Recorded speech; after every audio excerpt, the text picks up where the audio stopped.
अस्सलामुअलैकुम दोस्तों, मैं हूं शुएबुर रहमान सेठ। आप देख रहे हैं न्यूज़ सिटी कर्नाटका।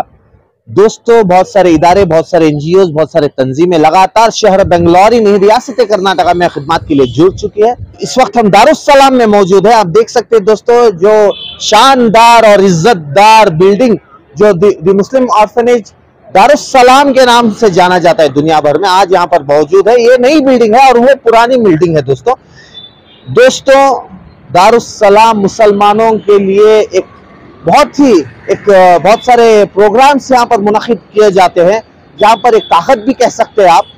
दोस्तों, जैसा कि आप जानते हैं, दारुस्सलाम बीचों बीच में शहर बेंगलौर के मुनक़िद किया गया है, जहाँ पर आप देख सकते हैं एक आलीशान बिल्डिंग खड़ा किया गया है। 12 करोड़ रुपए खर्च आया है इस पर।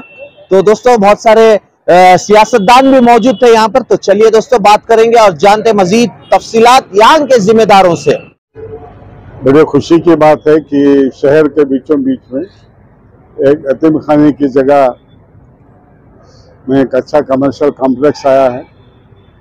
ये इसी तरह जो है शहर में जो दूसरे वक्त के अमलाक हैं, इसको गैर कानूनी कब्जा करके 2000 रुपये, 500 रुपये, 600 रुपये, आज भी कई ऐसे अमलाक हैं जहां हमारे लोगों की उनकी दुकानें हैं। कोई 100 रुपये किराए दे रहा है, कोई 200 रुपये किराए दे रहा है। तो अल्लाह रे, अभी तो खुदा का खौफ, अच्छा किराया दो, उसको एक अच्छा कमर्शियल कॉम्प्लेक्स बना। मुझे याद है कि मैं 20 साल पहले मौलाना पारेख साहब से, अब्दुल करीम पारेख साहब से, काजी मुजाहिद इस्लाम साहब से मैंने इसका जिक्र किया था 95-96 में कि वफ़ की जायदाद को कमर्शियल एक्सप्लॉयटेशन किया जाए। मैं उस वक्त सिंगापुर में देख कर आया था। सिंगापुर में जुम्मा भाई, वहाँ के जमात के सदर जो थे, सिंगापुर में वफ़ के प्रॉपर्टीज़ को कमर्शियली एक्सप्लॉयट कर, तो उस वक्त में आकर ये जिक्र दिया कि इस बात का जिक्र किया था। तो उस वक्त काजी मुजाहिद इस्लाम मरहूम और मौलाना पारेख साहब ने भी साल 1.5 साल के बाद इसका मुआयना करने के बाद उन्होंने कहा कि नहीं, यह बहुत अच्छी तजवीज़ है। और मैंने कहा कि उसका पैसा कौम के लिए खर्च करें, बच्चों की तालीम के लिए खर्च करें। बहरहाल क़िस्सा मुख्तस, आज बड़ी खुशी की बात है।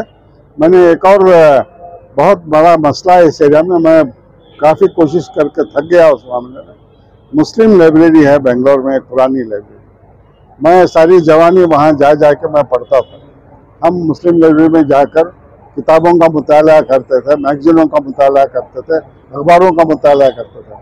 आज हमारे बच्चों को ज़रूरत है कि हम बच्चों में वो कल्चर डेवलप करें कि हमारे बच्चे लाइब्रेरी को जाएं, लाइब्रेरी में अपना वक्त गुजारा करें। चाय की दुकान के, पान की दुकान पर अपना वक्त बर्बाद करने की बजाय सीखें, पढ़ें। तो इसके लिए एक अच्छे लाइब्रेरी की ज़रूरत है। तो मैंने उनसे दरख्वास्त किया नवीद खान साहब से कि ये जगह जो है मुस्लिम लाइब्रेरी यहाँ शिफ्ट कीजिए। हम सब मिलकर जो है एक अच्छा इसका इंटीरियर बनाएंगे, कुतुब खाना भी होगा। इसके साथ साथ ऑनलाइन भी जो है, आजकल बच्चे कई किताबों का जो है ऑनलाइन भी करते, तो अच्छा एक ऑनलाइन भी लाइब्रेरी भी यहाँ बना सकते हैं। यही चंद अल्फाज में कहना चाहिए। अल्हम्दुलिल्लाह, मैंने तो अपनी जो स्पीच में बताया कि ये बहुत पुरानी जगह थी, जो यहाँ पर कब्जा करके बहुत से लोग थे। जो भी कब्जादार लोग थे उन लोगों को हम लोग खाली किए। करीब 9 साल पहले, 1 साल 2 साल हम लोगों को खाली करना पड़ा बगैर कोई एक पैसा खर्चा किए। उसके बाद में जो है यहाँ पर एक अच्छी तामीरी काम करेंगे बोल के हम लोग एक रेजोल्यूशन पास किए, एक अच्छी आला दर्जे की बिल्डिंग बनाएंगे बोल के। तो उसके बाद में इस प्रॉपर्टी के डॉक्यूमेंट्स भी सही नहीं थे, खाता सही नहीं था, बहुत सी चीज़ें थे। तो अल्लाह के फजल करम से हम लोग 1 साल लगा हम लोगों को सारे डॉक्यूमेंट जो सही करने को। उसके बाद जो प्लान सैंक्शन का काम रहा, फिर वो प्लान सैंक्शन का भी काम हम लोगों को करीब 6 से 7 महीने लगे। और उसमें हमारे शुजाउद्दीन साहब का भी बहुत ताउन रहा, उस वक्त के MLA रोशन बेग का भी इसमें ताउन रहा। उसके बाद हम लोग भी, इतना बड़ा प्रोजेक्ट है, बहुत बड़े पैसे हैं, तो हम लोग सोचे कि एक ऐसी शख्सियत को दे देंगे काम कि कोई भी हमारी कमेटी के ऊपर उंगली ना उठाए। तो वो सोचकर हम लोग ये काम जो है हमारे अली जनाब इरफान रज़ाक साहब से जाके उनसे रब्ता किए, तो उनसे मिलकर बैठ कर बात किए, तो उन्होंने मंजूरी दे दी कि मैं काम करके देता हूँ, और जो भी आप लोग पैसा इसमें लगाइए, और अगर कोई पैसा कम भी पड़ जाए तो मैं कर्ज हसना के तौर से मैं आप लोगों को देता हूँ। बाद में जो भी आप पैसा आपका जो एडवांस उसमें जो भी आता है उसको रिकवरी करेंगे बोल के फिर हमारा काम शुरू हो गया। उसके बाद भी बहुत से हम लोगों को तकलीफ़ें दुश्वारियाँ आई प्रोजेक्ट के सिलसिले में, तो उसमें भी जो है हमारे बोर्ड के लोग भी हम लोगों का बहुत साथ दिए, और सिर्फ बोर्ड के लोग ही नहीं, और हमारे जो माइनॉरिटी के उस वक्त के जो सेक्रेटरी थे उन्होंने भी हम लोगों का साथ दिया। तो अल्लाह के फजल से काम हो गया, सबका ताउन है। और हमारे रिजवान अरशद जो आपके जो शिवाजी नगर के एमएलए हैं, उनका भी बहुत ताउन रहा। उन्होंने भी जब भी हमारे पास छोटे मोटे मरहले आते हैं सारे मरहलों को आसान किया। अभी ओसी का काम है, ओसी का काम भी वही जिम्मेदारी ले लिए हैं कि ओसी जो है वो इंस्पेक्शन करा के दिलाते बोल के, अल्लाह के फजल करम से उस इंस्पेक्शन का सब काम हो गया है। वो आप जो है दूसरा नाम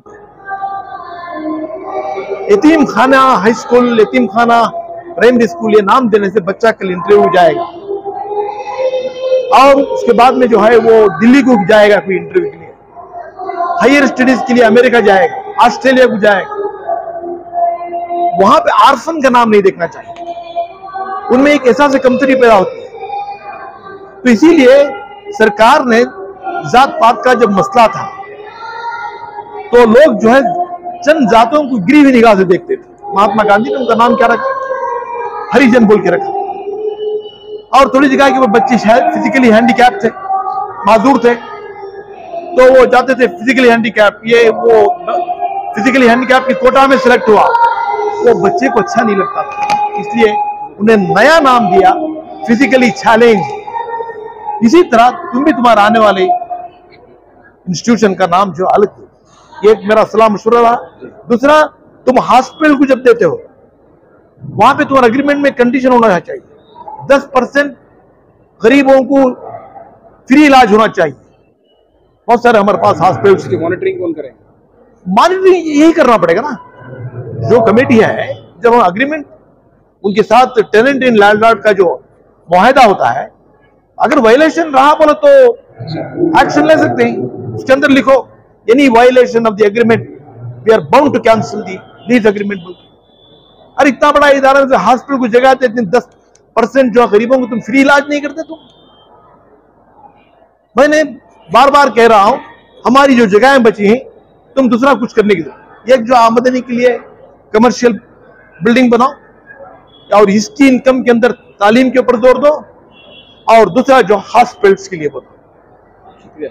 तो ऐसा जो है करेंगे तो ये अदारा बचेगा, कौम को फायदा होगा, बच्चों को तालीम मिलेगी और जो सेहत मिलेगी। यही मेरी एक राय दिया। में जो है ये आज बहुत ही खुशी का दिन है, बल्कि ये हमारी कामयाबी का दिन है।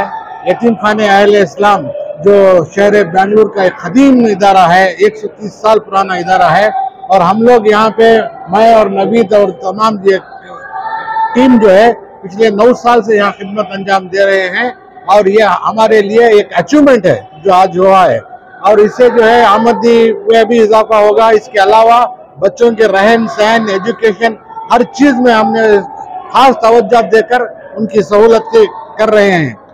मैं इसलिए एक बात ये कहना चाहता हूँ कि हमारे आज ये किराए पे जाने के बाद ये बिल्डिंग, और जो हमारा आज जो किराया आ रहा है तकरीबन इंशाअल्लाह आगे चलकर 80 लाख आएगा। तो इस हिसाब से हमारे बच्चे यतीम हैं लेकिन गरीब नहीं है, माली हालतें सबकी बहुत अच्छी है, और हम जो है ज्यादा से ज्यादा यतीम बच्चों के ऊपर खर्च कर रहे हैं, और उनकी तालीम के ऊपर, उनके रहन सहन के ऊपर, और इसके आगे भी हमें जो है बहुत कुछ करना चाहते हैं, और लड़कों के लिए एक अलग यतीम खाना बनाना चाहते हैं। और हमारा एक विजन है कि नॉर्थ कर्नाटका में भी हम एक यतीम खाना उसको वहाँ पे बनाया जाए। इंशाअल्लाह आप लोग दुआ करें, इसी तरह कामयाबी मिलती है।